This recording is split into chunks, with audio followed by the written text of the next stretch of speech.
Hello dear students, Shri BBNPB Hirapra Kanya Vidyalaya के online lecture में सभी का स्वागत है। आज हम कक्षा 9 में हिंदी विषय का अध्ययन करने वाले हैं।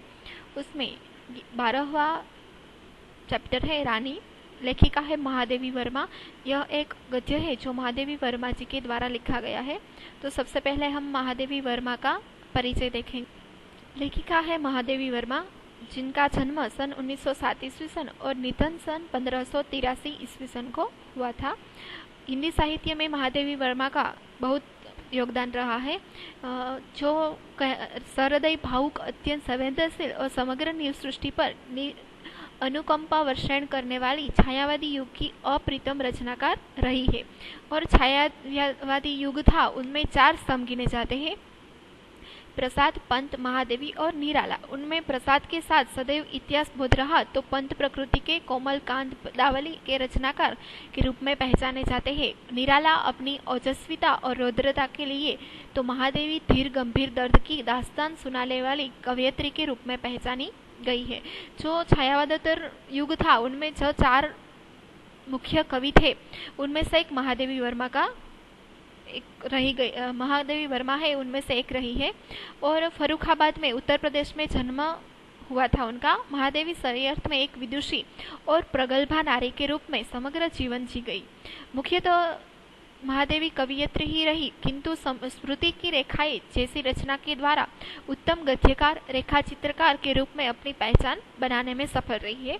प्रयाग महिला विद्यापीठ की प्राचार्य और कुलगुरु के पद पर रहने पर शिक्षा के क्षेत्र में उन्होंने अनुपम योगदान दिया है। उनके जो रेखा चित्र यानी कि जो याद की जो चित्र रचनाएं हैं, उनकी बात करें तो निहार, रश्मि, नीरजा, संध्यागीत, दीपशिखा, अतीत के चलचित्र और स्मृति की रेखाएं आदि बहुत चर्चित एवं लोकप्रिय उनकी रचनाएं रही है। यहाँ पर जो रानी हमारा गद्य है, उनकी बात करें तो रानी नामक घोड़ी, जो रानी हमारा गद्य का टाइटल है, वो एक रानी जो कौन है, घोड़ी का नाम है। तो उनका सचित्र वर्णन महादेवी वर्मा ने इस गद्य में किया है। तो घोड़ी के साथ उनके जो 2 साथी थे, जिनका नाम था निकी और रोजी, उनके साथ घोड़ी आई थी और सम्मिलन के जिसका मार्मिक और भावुकतापूर्ण शैली में चित्र अंकित किया है। ऐसा लगता है कि नेवला, यह कुत्ती और यह घोड़ी हमारे सामने ही है। महादेवी वर्मा ने जो रानी का चित्र इस गद्य में जो किया है वर्णन, उनसे हमें पता चलता है कि जो वर्णन है उनके अनुसार जो घोड़ी साक्षात हमारे सामने खड़ी हो, ऐसा हमें लगता है। पशु, पंछी और निर्दोष भोले ऐसे प्राणियों के प्रति महादेवी जी का स्नेह और प्रेम छलकता नजर आता है। तो सबसे पहले हम रानी जो हमारा गद्य है, उनकी शुरुआत करेंगे।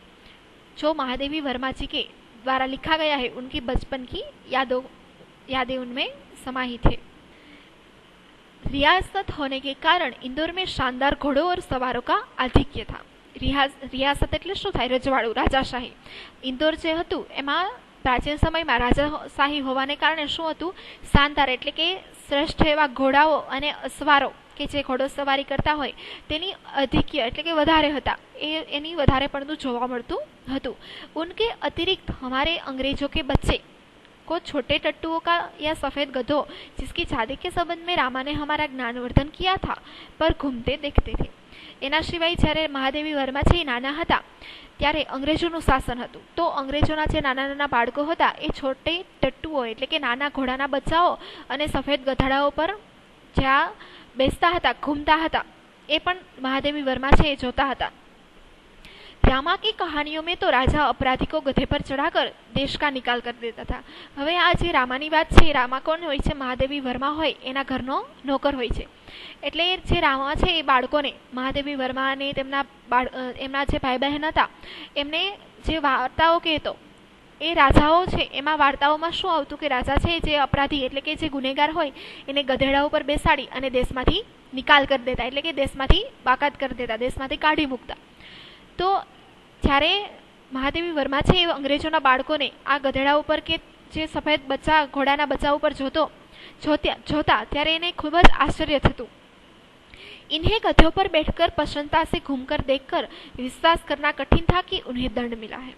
જ્યારે અંગ્રેજોના બાળકો છે એ ગધેડા ઉપર બેસી અને પ્રસન્નતાથી એટલે કે ખુશીથી એ સવારી કરતા, ત્યારે મહાદેવી વર્માને વિશ્વાસ ન આવતો કે એને દંડ મળ્યો છે, કારણ કે રામાએ તો તેની વાર્તાઓમાં એવું કીધું હતું કે જે રાજા છે એ ગધેડા ઉપર કોને બેસાડે, જે અપરાધી હોય એને. જ્યારે અંગ્રેજોના બાળકો છે એ ગધેડા ઉપર બેસતા, મતલબ કે નાના નાના ઘોડાના બચ્ચા ઉપર બેસતા, ત્યારે એ કહેવું મુશ્કેલ હતું કે એને દંડ મળેલો હશે. રામા કે પાસ હમારી જિજ્ઞાસા કા સમાધાન થા. રામા છે એની પાસે, મહાદેવી વર્મા છે એને જિજ્ઞાસા વૃત્તિ થઈ કે જો તમે એવું કહેતા હતા કે રાજાઓ છે એને જે અપરાધી હોય એને રાજા ગધેડા ઉપર બેસીને દેશમાંથી કાઢી મૂકે, તો આ જે અંગ્રેજોના બાળકો છે એ તો ખુશી ખુશી ઘૂમે છે.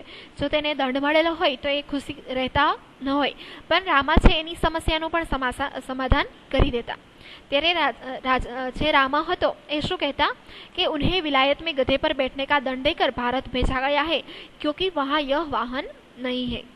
ત્યારે જે રામા એનો નોકર હતો એના જવાબમાં એવું કહેતા, વિલાયત એટલે શું થાય, વિદેશમાં જે અંગ્રેજોના બાળકો વિદેશમાંથી આવેલા હતા અને એને ત્યાંથી દંડ આપી અને અહીંયા મોકલવામાં આવ્યા છે, કારણ કે વિદેશમાં ગધેડો હતો નથી એટલા માટે ભારતમાં મોકલવામાં આવ્યા છે. એવી રીતે એનું શંકાનું સમાધાન કરી દેતા. એક દિન હમ તીનો એટલે કે મહાદેવી અને તેમના બંને બેન ભાઈ बाबूजी को मौखिक स्मृति पत्र એટલે કે મેમોરેન્ડમ દિયા કે हमारे पास छोटा घोड़ा न रहना अन्याय की बात है. એક દિવસ છે એના ત્રણેય બાળકો, મતલબ કે મહાદેવી અને એના નાના બેનભાઈ હતા, એમને મળી અને એના બાબુજી એટલે કે એમના પિતાજીને કીધું, મૌખિક સ્મૃતિ એટલે કે મોઢેથી એવું યાદ કરાવ્યું. મેમોરેન્ડમ એટલે શું થાય, યાદ અપાવવું. એને યાદ અપાવ્યું કે નાનો ઘોડો ન રહેવું એ અન્યાયની વાત છે મારા માટે, કારણ કે અમારી પાસે બધા પાસે જો ઘોડો હોય તો અમારી પાસે પણ હોવો જ જોઈએ. यदि अन्य बच्चों को घोड़े पर बैठने का अधिकार है तो हमें भी यह अधिकार मिलना चाहिए. મહાદેવી વર્મા છે એમને અને એના ભાઈ બહેન બધાએ મળી અને એના પપ્પા જે પિતાશ્રી હતા એમને કીધું કે જો બીજા બધા બાળકોને ઘોડા ઉપર બેસવાનો અધિકાર હોય તો અમને પણ મળવો જ જોઈએ. બાબુજીને હસતે હુએ પૂછા, સફેદ તટ્ટુ પર બેઠોગે? ત્યારે એના પિતાજીએ હસતા હસતા એમ કીધું કે સફેદ તટ્ટુ એટલે કે ઘોડાના બચ્ચા ઉપર બેસશો? तुम कहो के साथ ठेलम ठाल के उपरांत मैंने अगुवा होकर गंभीर मुद्रा में उत्तर दिया, सफेद टट्टू तो गधा होता है जिस पर बैठकर सजा दी जाती है. જ્યારે એના પિતાજીએ પ્રશ્ન પૂછ્યો કે તમે સફેદ ટટ્ટુ મતલબ કે સફેદ ગધેડા ઉપર બેસશો, ત્યારે બધા બેન ભાઈ એના પિતાજીની આગળ બોલવાની હિંમત નહોતી, એટલે પહેલા બધા એકબીજાને તમે બોલ, તું બોલ પિતાજીને એમ કહી અને મહાદેવી વર્મા છે એ મોટા હતા એટલે એકબીજાને ઠેલમઠેલ કરી અને છેલ્લે આગળ થઈ અને મહાદેવી વર્માએ ગંભીર મુદ્રામાં કહ્યું કે સફેદ ટટ્ટુ એટલે કે સફેદ ટટ્ટુ તો ગધેડો હોય છે અને જેના ઉપર કોને બેસાડવામાં આવે, જેને સજા મળી હોય તેને, એટલે અમે બેસશું નહીં. पता नहीं हमारे ज्ञान के वज्र स्रोत रामा को बाबूजी ने डांटा या नहीं, परंतु कुछ दिन बाद हमने देखा कि एक छोटा सा चॉकलेटी रंग का टट्टू आंगन के पश्चिम वाले बरमादे में बांधा गया है. મહાદેવી વર્મા એમ કે છે, ખબર નહીં કે અમારા જે અમને જે આવું જ્ઞાન આપ્યું કે સફેદ ટટ્ટુ ગધેડા હોય ને એના ઉપર બેસીને સજા આપવામાં આવે, એ પ્રકારનું જ્ઞાન આપનાર જે રામા હતો, નોકર હતો, એને પિતાજીએ ખીજાયા કે નહીં ખીજાયા એ ખબર નથી, પરંતુ થોડાક સમય પછી અમે જોયું કે એક ચોકલેટી રંગનો ટટ્ટુ એટલે કે ઘોડાનું બચ્ચું જે નાનું બચ્ચું હતું એ આંગણાના પશ્ચિમ વાળા એટલે કે પશ્ચિમ બાજુ જે બરમાદો એટલે શું થાય, વાડો, જે પશ્ચિમ બાજુ વાડો હતો એમાં બાંધવામાં આવેલું હતું. બરમાદા તો ઘોડા બાંધને કે લીએ બનાયા નહીં થા. મહાદેવી વર્માએ વિચાર્યું કે જે બરમાદા મતલબ કે જે વાડો હતો એ તો ઘોડો બાંધવા માટે બનાવેલો નહોતો. अतः बाहर से टट्टू को लाने के लिए दीवार में एक नया दरवाजा लगाया गया और उनकी मालिश करने तथा खाने पीने घुमाने आदि उनकी देखरेख के लिए छुट्टन नाम का साइस रखा गया. હવે જોયું, બાળકોએ બધાએ જોયું કે જે વાડો હતો એ ઘોડા બાંધવા માટે નહોતો બનાવ્યો, છતાં પણ ઘોડાને તેમાં બાંધવામાં આવ્યો અને બહારથી ઘોડાને લઈ આવવા અને બહાર લઈ જવા માટે દિવાલ તોડી અને નવો દરવાજો બનાવવામાં આવ્યો અને ઘોડાની રખેવાળી રાખવા માટે અને એની ખાવા પીવાને એને ઘુમાવા લઈ જવા માટે એની દેખરેખ સાર સંભાળ રાખવા માટે એક સાઈસ એટલે શું થાય, ઘોડાની સંભાળ રાખવાવાળો વ્યક્તિ અને છુટ્ટન, જેનું નામ શું હતું, છુટ્ટન નામનો જે ઘોડાની દેખભાળ રાખવાવાળો વ્યક્તિ છે એ રાખવામાં આવ્યો. अब तो हम उसे छोटे से टट्टू से बहुत प्रभावित और आतंकित भी हुए. હવે બધા બાળકો છે એ નાનો જે ઘોડાનું બચ્ચું હતા એનાથી પ્રભાવિત થઈ ગયા અને આતંકિત એટલે કે ગુસ્સો પણ આવ્યો, કારણ કે તેમના માટે અલગથી બધી વ્યવસ્થા કરવામાં આવી હતી, જ્યારે બાળકો માટે કરવામાં આવી ન હતી. એટલા માટે ખૂબ જ ગુસ્સે થયા બાળકો. हमारे तथा हमारे अन्य साथी जीवों के लिए मकान में कोई परिवर्तन न हुआ, विशेषकर न कोई विशेष नौकर रखा गया. મહાદેવી વર્મા અને તેના બેનભાઈ છે બધાએ મળી અને ગુસ્સે થતા હતા પેલા નાના ઘોડાના બચ્ચા ઉપર, અને વિચારતા હતા કે એમના ત્રણેય બેનભાઈ માટે અને બીજા અન્ય બે સાથી જીવો હતા એમના માટે મકાનમાં કોઈ પણ જાતનું પરિવર્તન ન કરવામાં આવ્યું, કે કોઈ નવો નોકર નતો રાખવામાં આવ્યો, અને આ ઘોડા માટે કેમ રાખવામાં આવ્યો, એવી રીતે ઈર્ષા કરતા હતા. रामा को तो नौकर कहा नहीं जा सकता, क्योंकि वह तो डांटने फिटकारते के अतिरिक्त हमारे कान भी खींचता था. મહાદેવી વર્મા એમ કહે છે કે રામા જેમનો નોકર હતો એને નોકર કહી શકાય નહીં, કારણ કે રામા તો બાળકોને ખીજાતો, મારતો અને ક્યારેક ક્યારેક કાન પણ ખેંચી લેતો. મતલબ કે જ્યારે બાળકો વધારે તોફાન કરે ત્યારે એમના કાન પણ ખેંચતો, એટલે એને નોકર કહી શકાય નહીં. એ ઘરના સભ્ય જેવો જ હતો. જ્યારે પેલા છુટ્ટન નામનો નોકર રાખવામાં આવ્યો, કોના માટે? ઘોડા માટે. એટલા માટે બાળકો છે એ ખૂબ જ ગુસ્સે હતા. और हमारी खिड़की तक दरवाजे में परिवर्तन नहीं हो सकी, जिससे हम रोजी और निक्की के साथ कूदने के कष्ट से मुक्त हो सके. અને તેની ખિડકી એટલે કે તેની બારી છે એમાંથી પણ દરવાજામાં પરિવર્તન ન લાવવામાં આવ્યું. જ્યારે પેલા ઘોડા માટે સ્પેશિયલ દિવાલ તોડી અને દરવાજો બનાવવામાં આવ્યો, અને જ્યારે બાળકો માટે બારીમાંથી દરવાજો પણ બનાવવામાં ન આવ્યો, જેનાથી તે રોજી અને નિક્કી શું છે? નિક્કી છે એ નોળિયો છે, અને રોજી છે એ કૂતરાનું નામ છે. એ બંનેના સાથી મિત્રો હતા, કે જે બંને પ્રાણીઓ છે એની સાથે બાળકો રમતા. તો એમ કે છે કે રોજી અને નિક્કી સાથે અમે કૂદવાથી કષ્ટથી મુક્ત થઈ શકીએ, મતલબ કે સામાન્ય રીતે કૂદી અને રમી શકીએ. એટલા માટે અમારી બારી હતી એમાંથી પણ દરવાજો ન બન્યો. એટલા માટે બાળકો છે એ ગુસ્સે થતા હતા. बाबूजी से यह सुनकर भी हम वह टट्टू हमारी सवारी के लिए आया है. એના પિતાજી એમ કીધું કે તે ટટ્ટુ એટલે કે ઘોડાનું બચ્ચું છે એ બાળકોની સવારી કરવા માટે જ આવ્યું છે, બાળકો માટે જ આવ્યું છે. એ સાંભળીને પણ બાળકો ક્યારેય ખુશ થયા નહીં, કારણ કે એના પ્રત્યે ઈર્ષા હતી, કે એના માટે સ્પેશિયલ બધી વ્યવસ્થા કરવામાં આવેલી હતી. એટલા માટે हम सब 4-5 दिनों उनसे रुष्ट और अप्रसन्न घूमते रहे, परंतु अंत में उसने हमारी मित्रता प्राप्त कर ली. બાળકો છે એ 4-5 દિવસ સુધી એને ખ્યાલ આવ્યો કે પેલું ઘોડાનું બચ્ચું છે એમના માટે જ આવ્યું છે, છતાં પણ તેનાથી રૂષ્ટ એટલે કે રૂઠેલા, નારાજ હતા, અને એનાથી અપ્રસન્ન હતા. મતલબ કે એનાથી હંમેશા નારાજ રહી અને એનાથી દૂર રહેતા, છતાં પણ પેલું ઘોડાનું બચ્ચું હતું એમને બાળકોની મિત્રતા પ્રાપ્ત કરી જ લીધી. रामा से उसका नाम पूछा तो ज्ञात हुआ कि उसे ताज रानी कहकर पुकारा जाता है. એમનો જે નોકર હતો રામા, બાળકોએ મળી અને એમને નામ પૂછ્યું કે આ ઘોડાનું નામ શું છે, ત્યારે ખબર પડી કે એનું નામ શું હતું? ताज रानी. ताजमहल का चित्र हमने देखा था और रामा और कल्लू को माँ की सभी कहानियों में रानी का सुख दुख की गाथा सुनते सुनते हमने उसके प्रति सब सहृदय हो गए. જ્યારે બાળકોને તાજ રાની એવો શબ્દ સાંભળ્યો તો તાજ એટલે એને તાજમહેલનું ચિત્ર જોયું હતું કે કેટલો મોટો વિશાળ એવો મહેલ હતો. તાજમહેલ મતલબ કે મોટો એવો મહેલ જેવો તાજમહેલ હતો, એનું ચિત્ર એમને જોયું હતું. અને રામા અને કલ્લુ અને એની માતા જે વાર્તાઓ કહેતા એમને, એ વાર્તામાં એને રાણી એટલે કે જે રાજમહેલમાં રહેવાવાળી રાણી હોય એની સુખ અને દુઃખની વાર્તાઓ એને સાંભળી હતી. એ વસ્તુ સાંભળી અને તાજરાની શબ્દ ઉપરથી તેમને એવું વિચાર્યું કે તાજમહેલમાં રહેવાવાળી રાણી એટલે પેલી ઘોડી છે એ કેવી હતી? તાજમહેલમાં રહેવાવાળી હતી એવું વિચારી અને એને એના પ્રત્યે ખૂબ એટલે કે હૃદયપૂર્વક એને લાગણી થઈ આવી બધા બાળકોને પેલી घोड़ी प्रत्ये.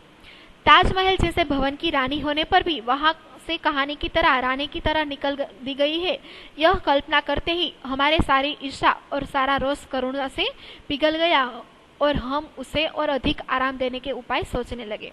બાળકોએ તાજરાની શબ્દ ઉપરથી એવું એનો અર્થ કાઢ્યો કે તાજરાની એટલે કે તાજમહેલ જેવો વિશાળ ભવન, વિશાળ મહેલમાં રહેવાવાળી રાણી હોવા છતાં પણ એને જેમ રાણીને વાર્તાઓમાં રાણીને દેશમાંથી કાઢી મૂકે એવી જ રીતે પેલી ઘોડીને પણ કાઢી મૂકી હશે એવી કલ્પના કરતા કરતા બાળકો છે એની બધી જ ઈર્ષા, એનો બધો જ ગુસ્સો છે એ ઓગળી ગયો. અને છેવટે તેમને બધાએ રાણી છે એ તાજમહેલમાં રહેતી હતી અને અહીંયા કેવી રીતે રહેશે, એને કેવી રીતે આરામ મળશે એવી બધી વ્યવસ્થા છે એ વિચારવા લાગ્યા. वह इतनी सुंदर थी कि अब तक उनकी छवि आंखों में बसी है। महादेवी वर्मा છે એનું વર્ણન કરતા એમ કે છે, જ્યારે આ પાઠ લખ્યો હશે ત્યારે મહાદેવી વર્મા છે એ મોટા થઈ ગયા હશે, પણ આ એની બાળપણની યાદો છે. તો એમ કે છે કે એ એટલી બધી સુંદર હતી કે હજી સુધી મોટા થયા પછી પણ તેની છબી કે તે સાક્ષાત આપણી આંખોની સામે ઊભી હોય એવું મહાદેવી વર્માને લાગી રહ્યું છે. હવે તેનું વર્ણન છે કે ઘોડી હતી કેવી હતી. હલકા ચોકલેટી ચમકદાર રંગ, जिस पर दृष्टि फिसल जाती है. એનો રંગ કેવો હતો? હલકો એટલે કે આછો ચોકલેટી રંગ હતો અને એની એકદમ ચમકદાર રંગ હતો કે જેના ઉપર આપણે એની સામે દ્રષ્ટિ કરીએ તો આપણી નજર છે એ સરકી જાય. ખડે છોટે કાનો કે બીચ માથે પર ઝૂલતા અયાલ કા ગુચ્છ. એના કાન હતા એ નાના નાના હતા અને ઊભા હતા અને એની વચ્ચે અયાલ એટલે શું થાય છે? ઉપરની બે કાનની વચ્ચેના વાળ હોય એને શું કહેવાય? અયાલ. અયાલનો ગુચ્છ હતો વચ્ચે. કાલી और पारदर्शी जैसी आंखें ना. એની આંખો હતી કેવી હતી? એકદમ કાળી, સ્વચ્છ એટલે એકદમ ચોખ્ખી અને પારદર્શી મતલબ કે એકદમ ચમકદાર એવી પારદર્શી એવી એની આંખો હતી. લાલ નથુને जिन्हें फूला फूला कर चारों ओर की गंध लेती रहती. એના નથુને એટલે કે નાકના જે નસકોરા જે હતા, નાકના ભાગ હતો એ કેવો હતો? લાલ હતો કે જેને ફૂલાવી ફૂલાવી અને ચારે બાજુની સુગંધ છે એ આખો દિવસ લેતી. ઉછલે દાંત. રાણી છે એના દાંત કેવા હતા? ઉજળા એકદમ ચોખ્ખા હતા. ઓર લાલ જીભ અને એની જીભ હતી એ લાલ હતી. ઝલક દેતે હુએ ગુલાબી હોઠ वाला लंबा मुंह जो लबा चवाहने के रहने पर भी क्षत विक्षत नहीं होता था. એમ કહે છે કે લાલ કલરની એની જીભ હતી અને એ વારે વારે ઝલક દેતી એટલે કે વારે વારે બહાર કાઢી અને અંદર લેતી. અને એના હોઠ હતા એ કેવા હતા? ગુલાબી. ગુલાબી હોઠવાળું લાંબુ મોઢું હતું કે મોઢું એટલું બધું હતું કે લોઢું ચાવવા માટે પણ સક્ષમ હતું, એટલું મજબૂત હતું. ઊંચાઈ કે અનુપાત સે પીઠ કી ચોડાઈ અધિક है. એ જેટલી એ જે ઘોડી હતી એની ઊંચાઈ હતી એના બદલામાં મતલબ કે એની અનુસાર જોઈએ તો એની પીઠની ચોડાઈ એટલે કે પીઠની પહોળાઈ હતી એ વધારે હતી. જેટલી ઊંચાઈ હતી એનાથી વધારે પીઠની, એના બદલામાં પીઠની પહોળાઈ વધારે કહી શકાય કે જેના ઉપર આપણે સવારી આસાનીથી કરી શકીએ. સુડોલ મજબૂત પેર. સુડોલ એટલે કે એકદમ ઘાટીલા અને મજબૂત એના પગ હતા. સઘન પૂછ. સઘન એટલે ઘટાદાર, જે ઘટાદાર વાળવાળી એની પૂછ હતી. जो मक्खियाँ उड़ाने के क्रम में मोर पीछ के समान उठती और गिरती रहती. જે પૂછ હતી એ કેવી હતી? મોરછલ એટલે કે મોરના પીછા સમાન જે માખીઓ ઉડાવવા માટે સક્ષમ હતી કે વારે વારે ઉઠતી અને ગિરતી રહેતી એટલે કે ઉઠતી અને પડતી રહેતી. उस समय यह सब समझने की बुद्धि नहीं थी, परंतु इतने दीर्घकाल के उपरांत भी स्मृति पट पर वे रेखाएं ऐसे उभर आती है जैसे किसी अदृश्य शाही से लिखे अक्षर अग्नि के ताप से प्रत्यक्ष होने लगते हैं. લેખિકા એમ કે છે મહાદેવી વર્મા કે એ સમયે એવી બુદ્ધિ નહોતી કે આટલું સુંદર રાણીનું વર્ણન કરી શકાય, એને એટલી બધી જોવાની શક્તિ ન હતી.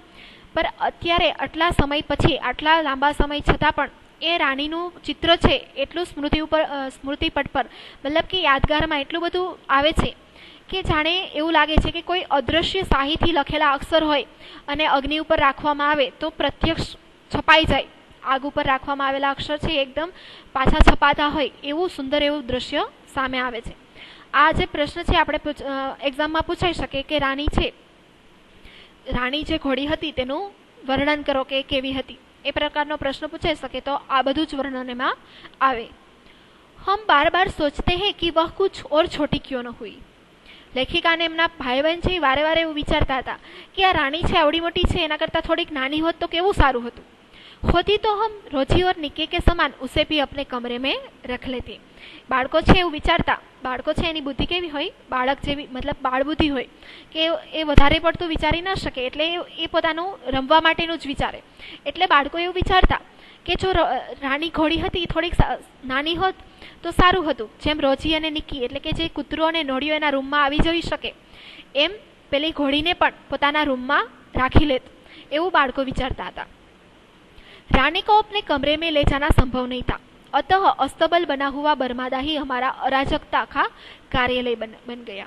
બાળકો છે વિચારતા હતા કે રાણી છે ઘોડીએ ને પોતાના રૂમમાં લઈ જઈ શકાય એવું સંભવ હતું નહીં, કારણ કે એના રૂમમાં દરવાજામાંથી આવી શકે નહીં. એટલા માટે શું કર્યું કે અસ્તબલ જે બરમાદા એટલે કે જે વાળો અસ્તબલ એટલે શું થાય, ઘોડાનો તબેલો, કે જે વાળાને ઘોડાનો તબેલો બનાવી દેવામાં આવ્યો હતો એ જ બાળકો માટેનું રમવાનું કાર્યાલય બની ગયું.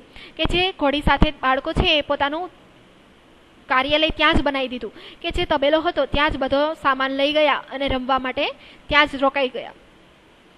બરમાદા ઘોડા બાંધને કે લીએ તો બના નહીં થા. હવે જે બરમાદા એટલે કે જે વાળો હતો એ ઘોડો બાંધવા માટે બનાવવામાં આવેલો નહોતો, એમ જ વાળો હતો, પરંતુ આ ઘોડીના આવવાથી એ વાળાને શું કરવામાં આવ્યું, એનો તબેલો બનાવી દેવામાં આવ્યો.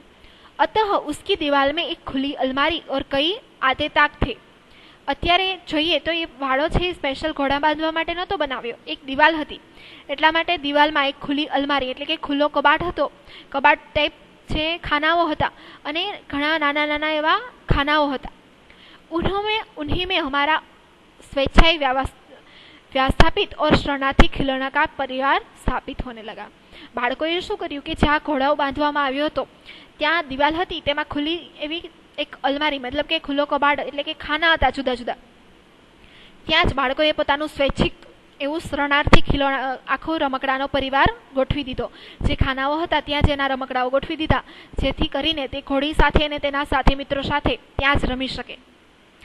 હવે બાળકો છે એ રાણીના જે ઘોડી હતી એની સાથે કેવી રીતે રમત રમતા, तो रानी की गर्दन में झुलझुल कर, उनके कान और अयाल में फूल खोस खोस कर और उसको बिस्कुट मिठाई आदि खिला खिला कर थोड़े ही दिनों में हमने अपने उससे ऐसी मैत्री कर ली कि हमें न देखने पर वह अस्थिर होकर पैर पटकने और हिलने लगती. બાળકો છે એ રાણી સાથે કેવી રીતે દોસ્તી કરી, તો રાણી છે એની ગરદન એટલે કે એની ડોક ઉપર ઝૂલીને, ડોક ઉપર જે વાળ હોય એની સાથે ઝૂલી અને એના કાન અને અયાલ એટલે શું થાય, ઉપર જે ગરદનની ભાગમાં એની પીઠની ભાગ ઉપર જે વાળનો ગુચ્છો હોય એને શું કહેવાય, અયાલ, એમાં ફૂલ ખોસીને એટલે કે એની સાથે ફૂલ ખોસીને એવી રીતે બાળકો એની સાથે રમતા અને એમને બિસ્કિટ અને મીઠાઈ બધું ખવડાવી અને થોડા જ દિવસોમાં રાણી છે એની સાથે બાળકોએ મૈત્રી કરી લીધી, મતલબ કે મિત્રતા બાંધી લીધી. રાણી સાથે બાળકોની મિત્રતા એટલી બધી ગાઢ બંધાઈ ગઈ કે જ્યારે બાળકો ન હોય કે આમ દૂર હોય ત્યારે ઘોડી છે એ શું કરતી, એકદમ અસ્થિર થઈ જતી, એ અસ્વસ્થ થઈ જતી કે એને બાળકો સાથે રમવું હોય એવી રીતે પોતાના પગ છે એ પટકારતી રહેતી, પગ છે એ પછાડતી રહેતી અને હણહણિયા રાખતી.